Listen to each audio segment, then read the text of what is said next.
शिवम जी नमस्कार। नमस्कार जी। तो शिवम जी, आप जो धान की खेती कर रहे हैं कितने टाइम से कर रहे हैं? जी खेती तो देखिए बुजुर्गों से होती आ रही है, लेकिन हमें भी जो है 10-12 साल हो गई है मुझे खुद करते हुए धान की जो मैं खेती कर रहा हूँ ये।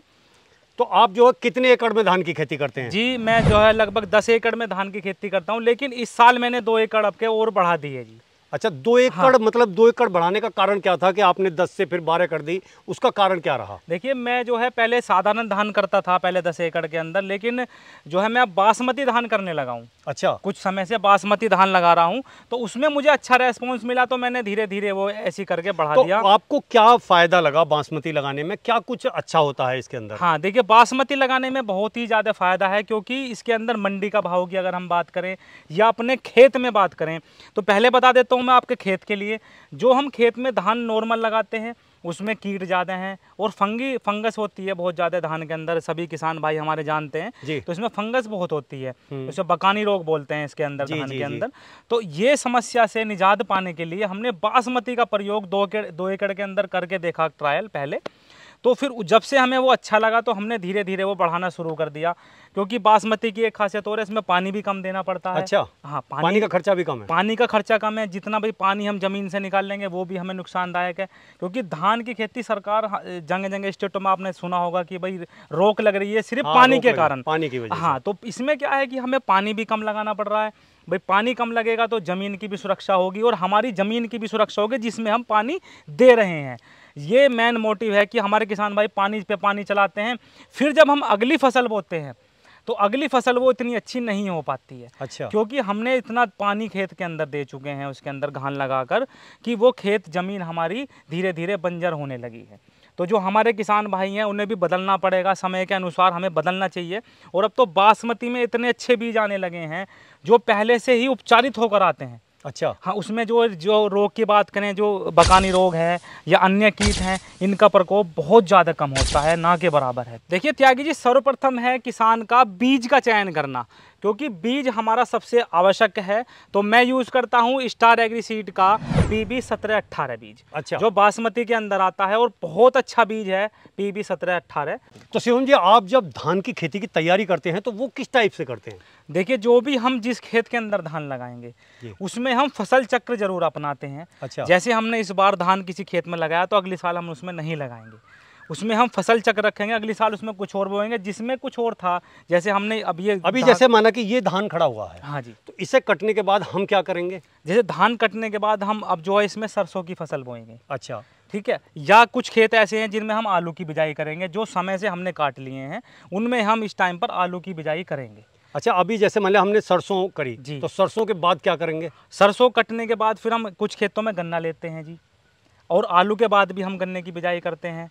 ठीक है। उसके अलावा कुछ खेतों में सब्जियां भी हैं, जैसे हम शहर के नज़दीक हमारा गांव पड़ता है तो हम सब्जियां भी करते हैं। मतलब ये है कि वो खेत में जो फसल चक्र अपनाना, अलग अलग खेतों में अलग अलग हम फसल चक्र अपनाते हैं। हमें ध्यान रखते हैं कि भाई इस साल हमने कुछ और बोया तो उसमें अगले साल कुछ और बोएं। चलो, ये पूरा एक साल का जो है चक्र घूम के आया कि अब हमें धान लगाना है। बिल्कुल। तो जब हमें धान लगाना है तो हमें स्टार्टिंग में क्या करना है उस खेत में? देखिए, जो आपको धान लगाना है स्टार्टिंग में सबसे सर्वप्रथम होता है खेत की अच्छे से हम उसको बहाई करें, जुताई करें, और उसके अंदर गोबर की खाद जरूर डालें। हमारे किसान भाई, गोबर की खाद सबसे अच्छी खाद होती है हमारी ज़मीन के लिए। ज़मीन में केंचुए भी बने रहते हैं और कोई सी भी फसल है, चाहे आपकी धान है चाहे अन्य कोई भी फसल है, तो वो हमारी अच्छी होती हैं। जो हमें फर्टिलाइज़र का प्रयोग है वो भी हमें कम करना पड़ेगा। तो अभी जैसे शिवम जी, क्या है कि कुछ लोग टिलर से जोतते हैं, कुछ हैरो से जोतते हैं, कुछ रूटरवेटर से जोतते हैं। जी। तो धान के लिए खेत तैयार करने के लिए हमें कौन से यंत्र से ज़्यादा जुताई करनी चाहिए? बिल्कुल, जिससे कि मतलब पानी की सही वो बनी रहे। हाँ, देखिए, धान की जुताई करने के लिए हमें गहरी जुताई करनी चाहिए। अच्छा। और पानी देने से पहले जो हम उसमें लगाते हैं वो रूटावेटर का हम उसमें प्रयोग करते हैं, या टीलर के पीछे मेड़ का भी कुछ किसान भाई प्रयोग करते हैं। तो उसमें हम दोनों ले सकते हैं, क्योंकि जो किसान के पास है वो उसी की सुविधा ज़्यादा अच्छी रहेगी भाई। तो आप कल्टीवेटर के पीछे मेड़ा लगाते हैं वो भी बहुत अच्छा रहता है, ताकि हमारे खेत में पानी रुक सके। और धान कटने के बाद हमें स्पेशल गहरी जुताई हमेशा करनी चाहिए। आपके आज के समय में बहुत सारे यंत्र किसान भाइयों के पास होते हैं, टीलर भी है, तोता हल भी होता है, और डेप्थ वाले हैवी डेप्थ वाले भी आने लगे हैं जो बहुत गहराई में चलते हैं। तो उनका प्रयोग खेत की जो है हमारी पूरी तैयारी हो गई, खाद गेड़ दिया और हमने जुताई बहुत गहरी करके बहुत बढ़िया खेत कर दिया।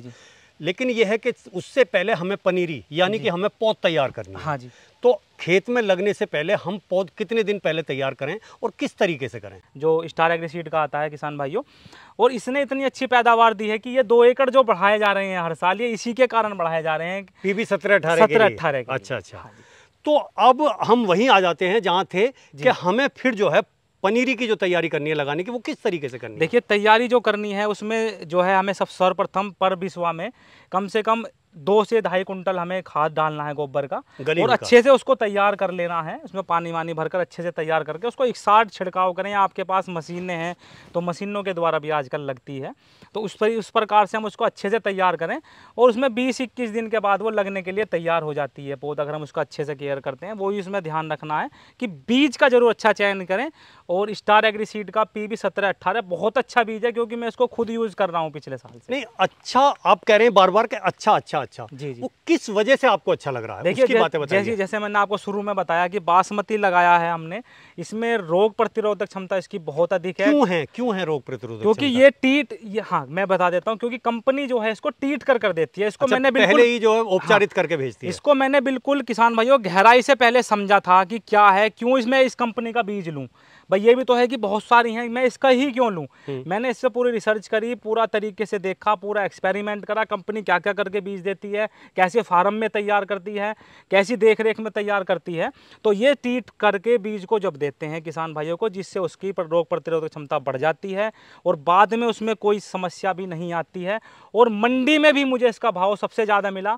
कहीं भी आपने रख दिया आड़ती, वो कहता है कि मैं लूंगा मैं लूंगा मैं लूंगा। अच्छा, मतलब PB 17-18 को मतलब मंडी में भी अच्छा मांगते हैं। डिमांड रही उस बीज की कि मुझे खुद लगा कि भी अगले साल मुझे बढ़ाना चाहिए। और आप ये देख सकते हैं किसान भाइयों, इसके अंदर दाना कितना लंबा है और चमकदार है, और ये जाते ही सबसे पहले हमारी धान बिल्कुल भरे हुए दाने, बिल्कुल भरे हुए दाने, लंबा दाना है और बिल्कुल अच्छे बालियां आई हैं, बिल्कुल अच्छी हैं इसके अंदर, बहुत अच्छी बालियां आई हैं। तो शिवम जी, धान की फसल वाले जो हमारे किसान हैं, उन्हें और क्या क्या सावधानियां बरतनी चाहिए अपनी धान की खेती में? बिल्कुल देखिए, धान में जब बालियां निकलती हैं वो सबसे महत्वपूर्ण समय होता है धान का जी। और उस समय पर हमारे किसान भाइयों को कीट का, जो उड़ने वाले कीट हैं, इनका उपचार जरूर करना चाहिए। और जो भी आप उसके अंदर माइक्रोन्यूट्रेंट लगा सकें उसका प्रयोग करना चाहिए, ताकि हमारी बालियां अच्छी निकलें और उनकी चमक वमक भी बनी रहे, ताकि वो मंडी में जाकर हम परेशान ना हो। एकदम से जाके आपका आड़ती एकदम कहेगी भी ये हमें चाहिए। तो कीटों का तो देखो सभी को उपचार करना पड़ेगा, क्योंकि वो तो कीट है। हाँ, कहीं पर भी बैठ सकता है, कहीं पर भी खाएगा, वो नेचुरली है और वो रहेगा भी, वो कभी खत्म भी नहीं होगा। तो लेकिन जब बालियां निकलती हैं उस समय पर हमें विशेष ध्यान कीट का रखना है जी इसके अंदर। तो शिवम जी, ये जो PB 17-18 है जी, इसके बारे में आप और किसान भाइयों से क्या कहना चाहेंगे? देखिए मैं यही कहना चाहूँगा कि मैंने तो इस पे एक्सपेरिमेंट करा है, मुझे बहुत अच्छी लगी है स्टार एग्री सीड PB 17-18, तो आप भी इसे जरूर लगाएं। तो साथियों, आपने शिवम जी से जो है धान की खेती के बारे में जानकारी ली, वो जानकारी आपको कैसी लगी कमेंट करके बताएं, और फिर मिलते हैं किसी नई वीडियो में नई जानकारी के साथ। धन्यवाद।